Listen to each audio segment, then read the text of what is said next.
Warahmatullahi wabarakatuh. Alhamdulillah, lahun ni'matu wa lahul fadlu wa lahut thana'ul hasan. Wa salawatullahil barrir rahim wal malaikatil muqarrabin ala sayyidil mursalin Muhammadin wa ala alihi wa sahbihi at-tayyibin at-tahirin. Allahumma la sahla illa ma ja'altahu sahla wa anta ya hayyu ya qayyum taj'alul hazna idza syi'ta sahla. Allahumma akrimna bil ikhlasi fil niyati wal qawli wal amal. Para jamaah yang dirahmati oleh Allah Subhanahu wa taala, alhamdulillah kita masih mendapatkan kekuatan dari Allah sehingga kita bisa meneruskan insyaallah pada hari ini untuk kajian kita, kajian tentang ilmu dharuri. Yang hari ini kita akan mengkaji kitab Al-Qaul Jali, dan untuk karena kita mau menghadapi bulan yang sangat mulia, bulan Ramadan, tentunya kita ingin belajar tentang perkara-perkara hukum-hukum yang berhubungan dengan Ramadan tersebut. Sebelum kita mulai dari awal, alhamdulillah Allah masih memberikan kita kekuatan sehingga kita dapat meneruskannya, melanjutkannya. Shalawat serta salam semoga tetap tercurahkan kepada baginda Nabi Muhammad Sallallahu Alaihi Wasallam. Para jamaah sekalian yang dirahmati oleh Allah, kemarin kita sudah menjelaskan sedikit banyak tentang orang-orang yang ketika safar, apakah bagi dia itu boleh untuk tidak berpuasa atau tidak. Kalaupun dia itu boleh untuk tidak berpuasa, artinya kalau dia itu memakan ataupun meminum, apa saja yang harus dilakukan bagi dia sehingga makan dan minumnya itu tidak berdosa. Kemarin kita jelaskan bahwasanya orang yang musafir dalam mazhab Syafi'i paling tidak dia itu harus mengerti bahwasanya pertama yang harus disyaratkan adalah tujuan musafirnya atau safarnya, perjalanannya itu adalah tidak haram, tidak perkara yang haram. Kemudian masafahnya, jaraknya itu adalah jarak yang bisa untuk mengqashar sholat. Kemudian juga hendaklah orang yang musafir, orang yang mau berjalan, mengadakan perjalanan itu sudah meninggalkan daerahnya sebelum terbit fajar. Sebelum terbit fajar shadiq, sebelum subuh maksudnya. Jadi kalau menurut beliau, kalau menurut Syafi'iyah, bahwasanya orang yang keluar dari daerah setelah fajar shadiq, maka dia tidak boleh untuk tidak berpuasa, harus berpuasa menurut beliau. Kecuali sih kita tahu kalau mungkin orang tersebut dalam keadaan darurat umpamanya, kalau dia tidak makan maka dia akan meninggal atau pingsan dan lain sebagainya, itu lain lagi. Kemudian yang berikutnya kita akan menjelaskan tentang apa saja yang harus dilakukan oleh orang yang berpuasa tentang masalah niat. Di sini disebutkan wajibu dan wajib fi shiyamil fardhi, pada puasa fardu. Baik itu puasa Ramadan atau puasa qada Ramadan atau puasa nazar, itu kan puasa-puasa yang fardu. Apa? At-tabyidu, meletakkan niat pada waktu malam. At-tabyid, pada waktu malam.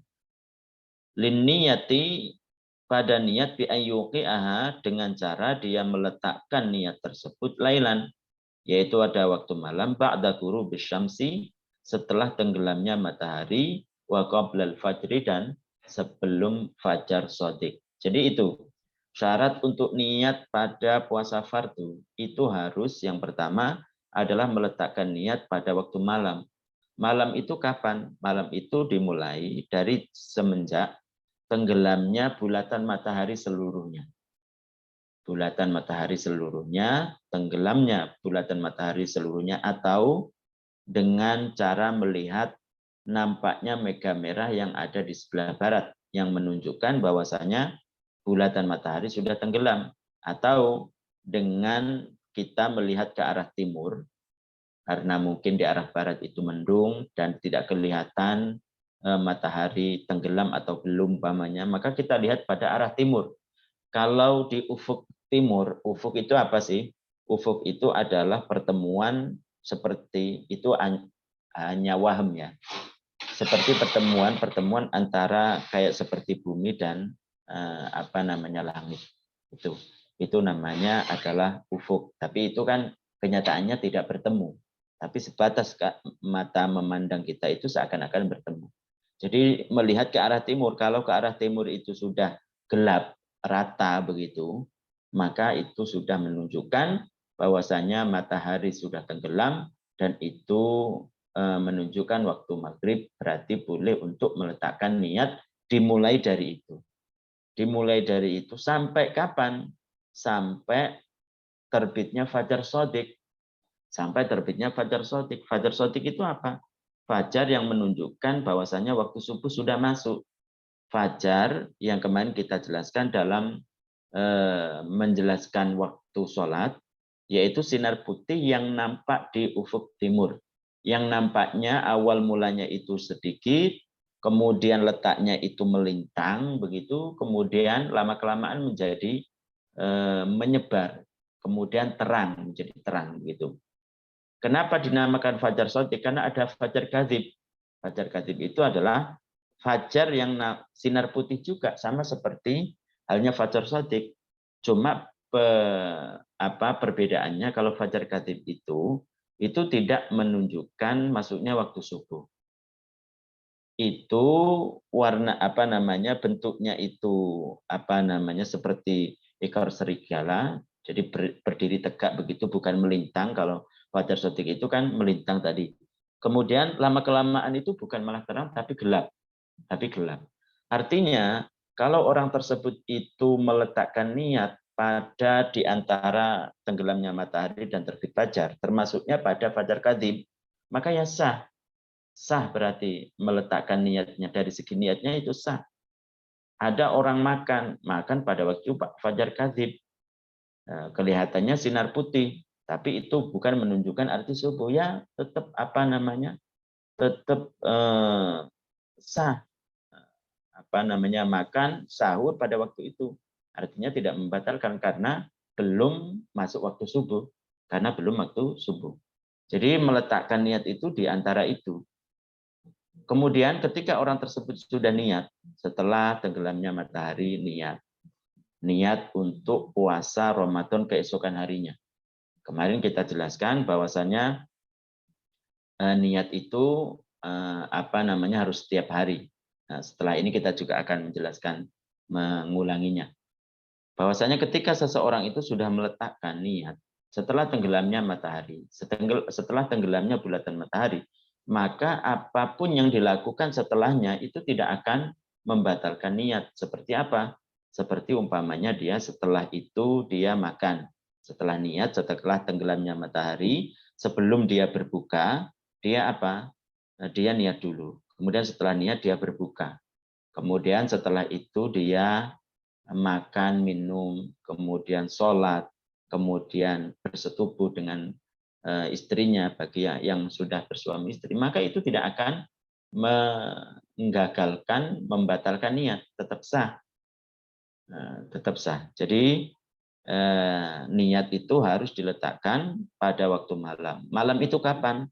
Malam itu dimulai dari tenggelamnya matahari, tenggelamnya bulatan matahari sampai terbit fajar shodiq. Kalau mendung bagaimana Ustadz? Kalau mendung itu ya kita mengambil pada muraqabah yang sebelumnya. Jadi kalau umpamanya hari Selasa itu terang, kita muraqabah, kita melihat tenggelamnya matahari. Oh jam sekian, jam 6 umpamanya maghribnya. Kemudian terbit fajarnya, fajar shodiq hari Selasa tersebut itu adalah jam umpamanya jam 4 atau setengah 5. Maka keesokan harinya kalau mendung, hujan, dan lain sebagainya, maka kita bisa berpatokan pada muraqabah yang sebelumnya. Jadi kita tambahi 1 menit, 2 menit umpamanya untuk lebih meyakinkan. Itu boleh seperti itu yang yang diajarkan oleh baginda Nabi Muhammad SAW untuk mengetahui waktu. Caranya begitu. Kemudian dalam niat itu yang diharuskan apa? At-ta'yin wa ta'yin, dan menentukan fin niyati pada niat. Menentukan bi'annahu min Ramadan. Bahwasanya ini adalah termasuk Ramadan. Puasa ini adalah puasa Ramadan. Aw an nadrin, ataupun nadar. Nawaitu shauma an Ramadan. Nawaitu shauma an nadar. Aw kafaratin, atau kafarah. Nawaitu shauma an kafarah. Jadi niat puasa Ramadan cukup. Nawaitu as-shauma an Ramadan. Nawaitu shauma, saya niat puasa untuk bulan Ramadan. Malamnya. Nawaitu shauma an nadrin. Saya niat puasa nadar. Saya niat puasa untuk membayar kafarah. Udah cukup. Itu paling sedikitnya yang mencukupi, yaitu ta'yin, yaitu menentukan puasa apa, puasa Ramadan gitu. Artinya kalau yang selain itu adalah sunnah. Nah, seperti biasanya kan kita kita niat bersama-sama, nawaitu shauma ghadin an ada'i fardhi syahr ramadhani hadis sanati imana wa ihtisaban lillahi ta'ala. Biasanya kan begitu kan? Itu adalah perkara yang sunnah. Dan niat itu apa sih? Ketika kita itu menyengaja ingin sesuatu, ingin sesuatu, kemudian dilakukannya, maka itu namanya niat. Makanya kan ketika kita bangun dari tidur, sahur maksudnya. Untuk apa? Untuk puasa kan? Itu termasuk niat itu. Jadi tidak harus orang tersebut melafadzkan nawaitu shauma ghadin an adai, tidak harus. Bahkan kalau dia itu meniatkan seperti itu tapi tidak hadir dalam hatinya, maka ya tidak dianggap. Jadi niat itu dalam hati. Ketika seseorang itu bangun dari tidur, untuk apa? Untuk sahur. Sahurnya itu kan tujuannya puasa, itu adalah niat itu. Tidak susah begitu. Tidak sulit. Itu adalah niat. Nawaitu shauma an Ramadan. Jadi saya niat puasa Ramadan. Itu mencukupi. Sedangkan yang lain itu adalah sunnah. Likulli yaumin wala budda min tabyin niyati likulli yaumin, dan harus mempermalamkan niat tersebut setiap hari. Jadi setiap hari kita mau puasa, besok mau puasa, maka meletakkan niatnya itu pada waktu malam. Fala yakfi an yanwiya awwal asy-syahr an asy-syahri kulli, maka tidak mencukupi berniat pada awal bulan menurut Syafi'i untuk hari-hari berikutnya pada bulan tersebut. Jadi kalau umpamanya menurut Syafi'i itu tidak boleh, umpamanya dia niatnya begini, nawaitu nawaitu siyama 30 yauman an syahri hadis sana. Saya niat puasa 30 hari untuk tahun ini, Ramadan tahun ini umpamanya. Itu tidak mencukupi, harus setiap hari. Karena menurut beliau, Al-Imam Asy-Syafi'i, setiap ibadah yang pertama dengan yang kedua itu beda. Meskipun sama-sama puasa. Seperti sholat zuhur dengan asar, sama-sama sholat. Diakhiri dengan salam. Itu kan harus butuh niat lagi pada sholat asar. Tidak bisa mencukupkan pada zuhur. Begitu juga puasa. Puasa hari ini harus niat pada malamnya. Puasa besok harus niat pada malamnya. Begitu kalau menurut Syafi'iyah. Tapi kalau menurut imam lain, boleh untuk niat pada awal bulan Ramadan untuk 30 hari. Untuk mengantisipasi supaya orang tersebut mungkin lupa begitu, itu boleh. Itu menurut Imam Malik. Dan disyaratkan orang yang niat tersebut adalah orang yang tidak punya halangan ketika dalam bulan-bulan tertentu, seperti orang yang haid. Kalau orang yang haid itu kalau yakin bahwasanya dalam bulan tersebut itu kedatangan haid, tidak boleh menurut Imam Malik juga, bahwasanya niat pada awal bulannya tersebut untuk 30 hari karena dia akan kedatangan perkara yang menghalangi sahnya puasa. Begitu. Nah, itu. Yang kedua, kalau menurut Imam Malik harus niat pada awalnya, pada malam pertama, bukan malam kedua. Menurut beliau bahwasanya meskipun dia itu niat untuk kesemuanya hari, tapi meletakkannya itu pada malam kedua, maka harus setiap hari juga. Jadi peletakan yang mencukupi untuk niat 1 bulan itu pada malam yang pertama. Malam yang pertama. Jadi tentang niat seperti itu, tidak sulit dan itu mudah. Kemudian yang berikutnya adalah para jamaah sekalian yang dirahmati oleh Allah. Di sini dijelaskan wajibu dan wajib al-imsaku menahan diri anil mufattirati dari perkara-perkara yang membatalkan. Jadi ketika siang hari dari terbitnya fajar shadiq sampai tenggelamnya matahari itu kan siang. Kalau kebalikannya kan malam tadi. Maka dia harus menahan diri dari perkara yang membatalkan. Perkara yang membatalkan itu yang pertama diantaranya apa? Al-jima'u. Al-jima'u yaitu bersetubuh fi farjin walau tuburan. Pada farji kemaluan walaupun itu adalah jalan belakang. Min adamiyin au ghairihi, baik itu adalah manusia, kemaluan manusia ataupun yang lainnya. Ma'al ilmi wa ta'ammuti wal ikhtiyari fahuwa mufsidun li siyamil wati' wal mautu.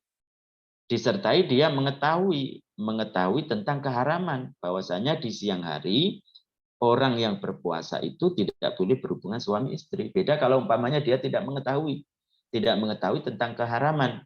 Seperti apa? Seperti orang yang baru masuk Islam, maka tidak rusak puasanya. Kalau dia benar-benar tidak mengetahui. Wa ta'amudi dan sengaja. Tidak dalam keadaan lupa. Wal ikhtiyari dan kehendak, bukan dipaksa. Kehendak sendiri bukan karena dipaksa. Begitu.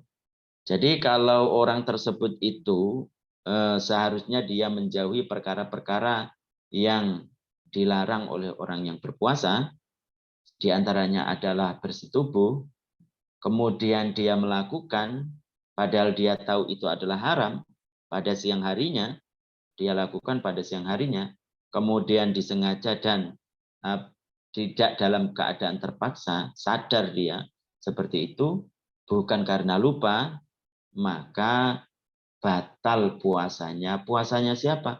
Puasanya laki-laki dan puasanya perempuan. Bahkan nanti dalam bab akhir dijelaskan ada tambahan. Selain juga dia berdosa, maka juga wajib untuk mengqadha seketika dan ada tambahan lagi nanti akan dijelaskan. Jadi termasuk yang membatalkan puasa itu adalah bersetubuh. Kapan? Di siang hari.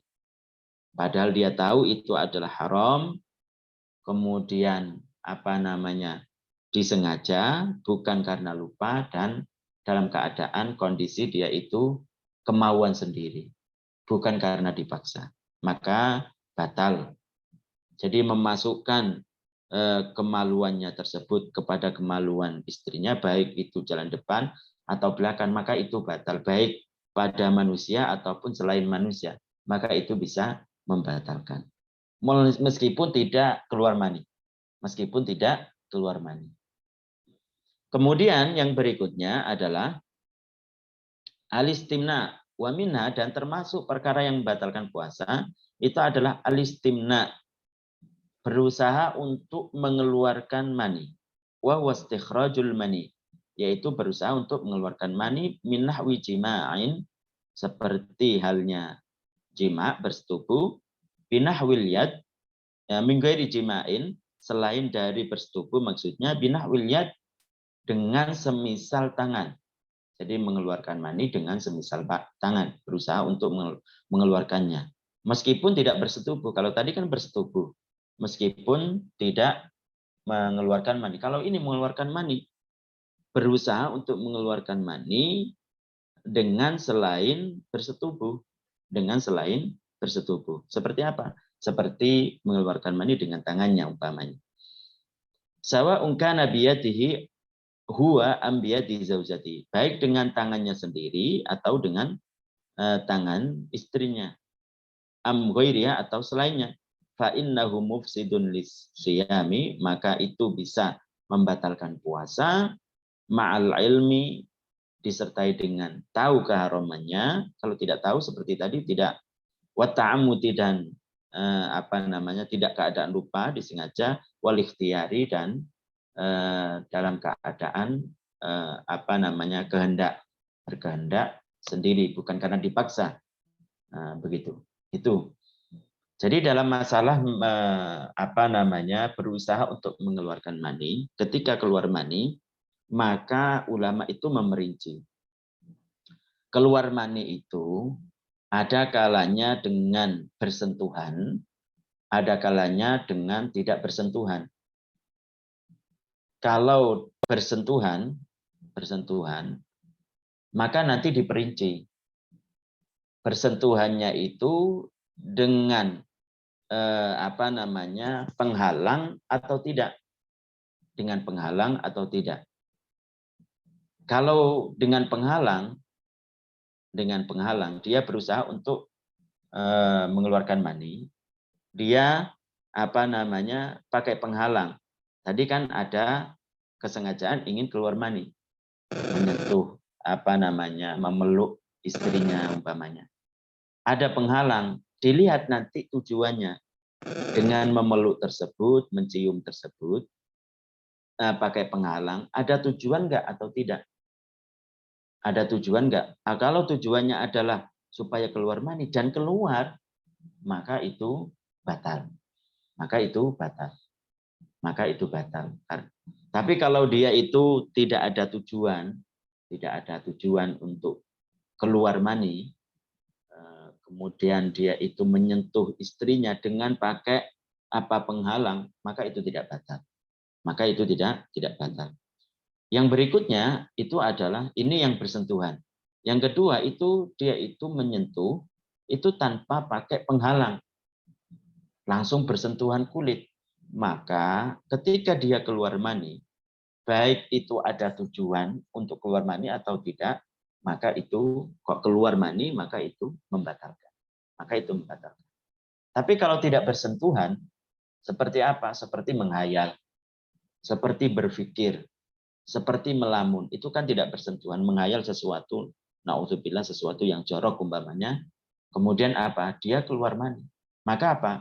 Maka itu tidak membatalkan. Jadi kalau dia keluar mani dalam keadaan tidak bersentuhan, seperti menghayal, berpikir, maka tidak batal. Tapi kalau keluar maninya itu karena bersentuhan, ini nanti yang ditafsil, ini nanti yang diperinci. Paham ya kira-kira? Iya, itu. Kemudian juga disertai juga qaidnya, ketika batal itu kalau dia itu mengerti tentang keharuman. Keharuman semisal umpamanya dia itu mengeluarkan mani dengan tangannya di bulan puasa, Kalau mengeluarkan mani, berusaha mengeluarkan mani dengan tangan istrinya, itu kan tidak haram itu kan. Kalau itu tidak bulan puasa. Tapi kalau bulan puasa itu menjadi haram dan batal. Kemudian yang berikutnya adalah waminha, termasuk dari perkara yang membatalkan puasa itu adalah al-istiqa'ah, yaitu berusaha untuk muntah. Kalau tadi berusaha untuk mengeluarkan mani, berarti ada unsur kesengajaan di situ. Begitu juga ini termasuk dari perkara yang membatalkan puasa itu adalah berusaha untuk muntah. Ma'al ilmi, disertai dengan ilmu, mengetahui tentang keharamannya, berusaha untuk muntah. Bihormat, ya, dengan keharaman istiqa'ah, berusaha untuk muntah tersebut. Kemudian watata kuris siyami, dan ingat bahwasanya dia dalam puasa, wal ikhtiyari, dan ikhtiar. Jadi kehendak sendiri, bukan karena keterpaksaan. Jadi begitu.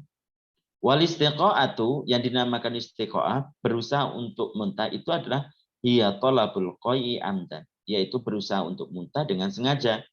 Binahwi idkhali isba'ihi, dengan cara memasukkan salah satu jarinya umpamanya ila famihi pada mulutnya. Fa innahu yufattir, maka itu bisa membatalkan. Idza wasalal khariju, jika perkara yang keluar itu nyampe ila makhrajil ha'i, pada makhraj ha, walau lam yabla' syai'an minal qai'i, walaupun dia tidak menelan sedikit pun sesuatu yang keluar tersebut. Jadi para jamaah sekalian yang dirahmati oleh Allah Subhanahu wa taala, yang berikutnya perkara yang membatalkan puasa itu adalah al-istiqa'ah. Apa itu al-istiqa'ah? Hiya thalabul qai'i amdan, yaitu berusaha untuk muntah dengan sengaja. Ketika dia itu tahu tentang keharamannya, karena di bulan puasa kan, kemudian dia sadar bahwasanya itu ketika dalam puasa, kemudian itu adalah kehendaknya sendiri bukan karena terpaksa, maka batal puasanya jika perkara yang keluar tersebut sudah melewati makhraj ha. Makhraj ha itu di mana? Wasatul halaq, yaitu tengah tenggorokan. Tengah tenggorokan. Jadi ada huruf-huruf yang di situ hurufnya namanya halqiyah. Huruf halaq, yaitu huruf-huruf yang ada di tenggorokan. Huruf-huruf yang di tenggorokan itu ada 6, yaitu hamzah dengan ha. Kalau orang Jawa mungkin mengatakan ha besar begitu. Kemudian ain dengan ha. Kemudian ghain dengan kha. Ghain dengan kha itu adalah tenggorokan bagian atas.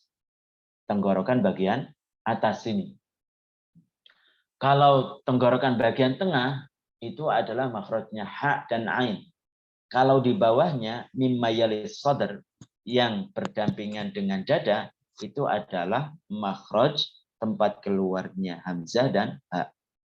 Di sini disebutkan bahwasanya jika perkara yang keluar itu sudah melewati atau nyampe pada makhraj ha, yaitu tengah tenggorokan, maka itu batal.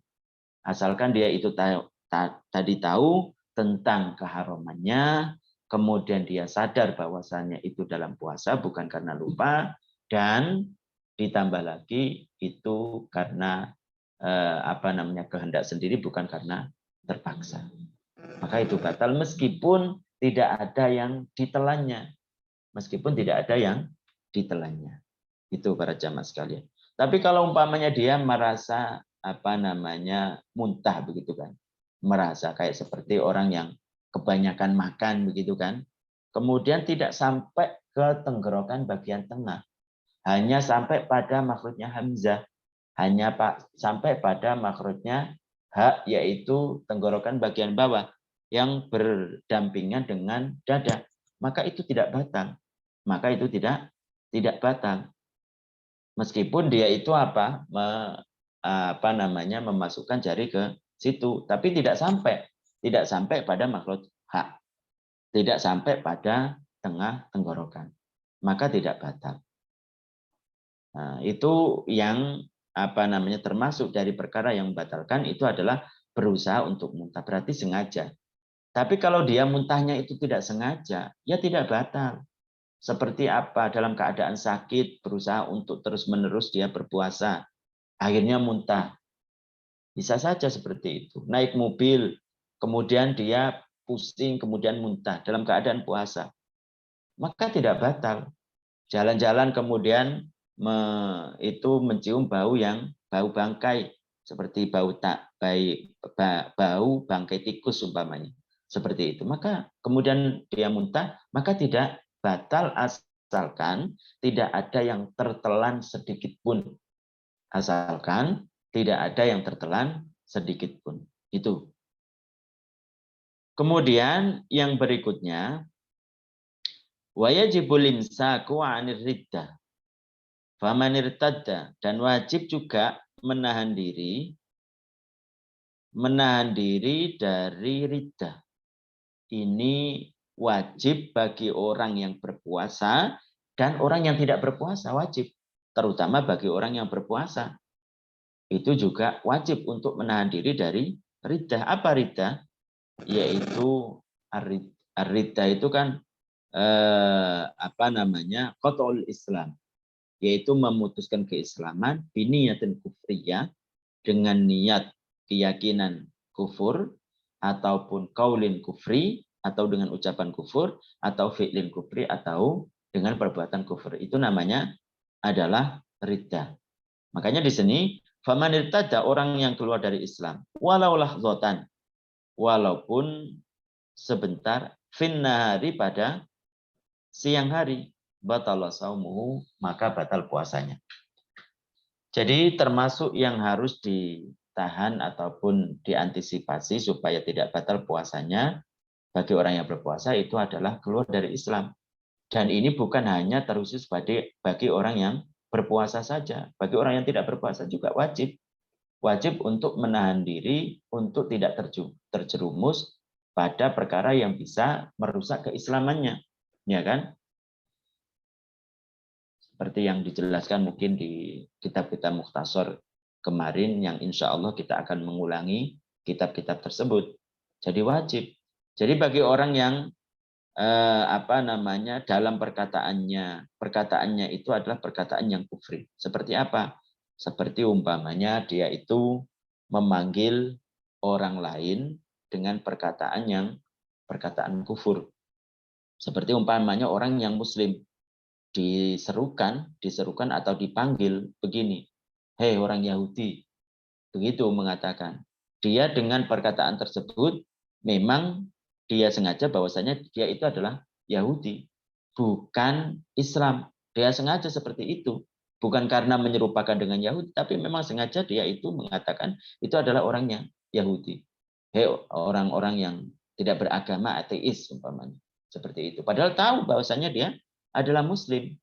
Padahal tahu dia adalah muslim, dengan tujuan bahwasanya dia itu bukan muslim. Memanggil seperti itu, berseru seperti itu adalah salah satu yang menyebabkan orang tersebut keluar dari Islam. Meskipun itu dilakukan dengan bergurau. Meskipun itu dilakukan dalam keadaan marah, maka orang tersebut itu keluar dari Islam. Wajib bagi dia untuk kembali kepada Islam, dan wajib dengan mengucapkan 2 kalimat syahadat, tentu wajib bagi dia untuk menahan diri dari makan dan minum. Dan itu tidak dihitung puasa. Dan wajib bagi dia untuk mengqadha'nya seketika. Kapan? Di tanggal 2 bulan Syawal. Di tanggal 2 bulan Syawal. Itu. Ataupun ada seseorang yang meyakini keyakinan yang rusak, seperti meyakini bahwasanya Allah Subhanahu wa taala besar. Seperti orang yang meyakini bahwasanya Allah taala duduk di atas arsy atau bersemayam di atas arsy, atau meyakini bahwasanya Allah Subhanahu wa taala punya anggota badan tangan, ataupun mempunyai anggota badan kaki, telapak kaki. Karena dia tidak belajar ilmu agama, sehingga dia itu cari-cari pengetahuan di internet, kemudian nampaklah hadis Nabi Shallallahu Alaihi Wasallam.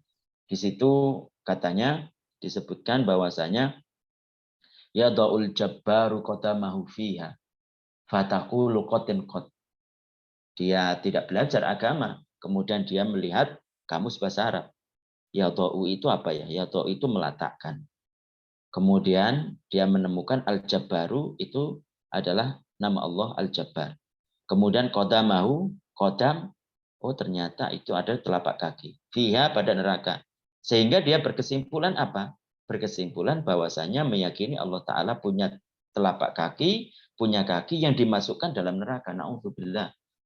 Summa na'udzubillah. Itu kebanyakan para jamaah sekalian, itu tidak asing bagi kita. Itu banyak sekali dipahami oleh orang-orang seperti itu. Belajarnya hanya membaca, tidak talaqi, sehingga ada kata-kata yang seperti itu, ngambil kamus, kemudian diartikan, sehingga apa? Keyakinannya menyerupakan Allah dengan makhluknya. Meyakini bahwasanya Allah Subhanahu wa taala punya telapak kaki. Nauzubillah. Nauzubillah, summa nauzubillah. Itu bukan keyakinan orang muslim. Itu bukan keyakinan orang muslim. Maka orang yang meyakini seperti itu, ketika berpuasa, maka dia telah keluar dari Islam, wajib bagi dia untuk kembali kepada Islam dengan mengucapkan 2 kalimat syahadat, dan wajib bagi dia untuk menahan diri dari makan dan minum, dan wajib bagi dia untuk mengqadha seketika. Kapan? Yaitu tanggal 2 bulan. Ingat para jamaah sekalian yang dirahmati oleh Allah Subhanahu wa taala, kemarin kita jelaskan mungkin bahwasanya orang yang keluar dari Islam, maka semua amal-amal yang baik akan hilang. Itu kan sayang para jamaah sekalian. Itu sangat sayang. Makanya salah satu dari hikmah diutusnya baginda Nabi Shallallahu Alaihi Wasallam ke dunia ini adalah rahmatan lil alamin. Rahmatan lil alamin, kasih sayang kepada alam. Artinya apa? Menunjukkan kepada Islam, menunjukkan kepada perkara-perkara yang bisa menyelamatkan dia di akhirat nanti. Itu adalah salah satu penjelasan tentang rahmatan lil alamin. Orang yang tidak Islam masuk Islam lah. Tentu kita menyebarkan dengan cara sopan. Karena kalau Islam itu nanti akan mendapatkan, dia mati dalam keadaan Islam, akan mendapatkan kenikmatan yang abadi. Dibanding kalau dia itu tidak Islam ketika di dunia hanya 70 tahun, 80 tahun merasakan kenikmatan yang mewah, yang paling mewah menjadi orang yang terkaya, tapi hanya sementara, 70 tahun, 80 tahun. Tapi kalau dia mati dalam keadaan Islam, maka dia akan merasakan kenikmatan yang selamanya. Itu kan berarti apa? Kasih sayang Nabi kepada kita. Kasih sayang Nabi kepada orang-orang yang mengikuti jalannya, yaitu dengan masuk Islam. Meninggalkan perkara-perkara yang merusak Islam. Seperti keyakinan-keyakinan tadi yang bisa merusak keislaman. Begitu juga para jamaah sekalian yang dirahmati oleh Allah Subhanahu wa taala, kalau ketika puasa seseorang tersebut itu ada perbuatan-perbuatan yang menyebabkan dia itu keluar dari Islam. Seperti menyembah berhala, menyembah api, menyembah matahari, menyembah bulan, dan lain sebagainya. Maka tentu ini bukan perbuatan orang Islam, maka dia dianggap keluar dari Islam. Kalau dia mengaku Islam pada waktu itu, maka batal puasanya dan wajib kembali kepada Islam dengan mengucapkan 2 kalimat syahadat. Dan wajib bagi dia untuk mengqadhanya. Wajib bagi dia untuk mengqadhanya seketika, yaitu tanggal 2 bulan Syawal, dan wajib bagi dia untuk menahan diri dari makan dan minum. Kalau dia terus makan dan minum, maka dia dihukum berdosa. Setiap makan, setiap minumannya itu akan berdosa bagi dia. Dan itu tidak dianggap berpuasa. Jadi begitu para jamaah sekalian yang dirahmati oleh Allah Subhanahu wa taala. Mungkin untuk penjelasan hari ini kita cukupkan sekian. Semoga bermanfaat tentang penjelasan perkara-perkara yang membatalkan puasa yang berkaitan dengan hukum-hukum berpuasa. Sebelum kita akhiri, mungkin dari para jamaah sekalian ada yang ingin bertanya, ingin penjelasan yang lebih jelas tentang apa yang kita sampaikan. Silakan.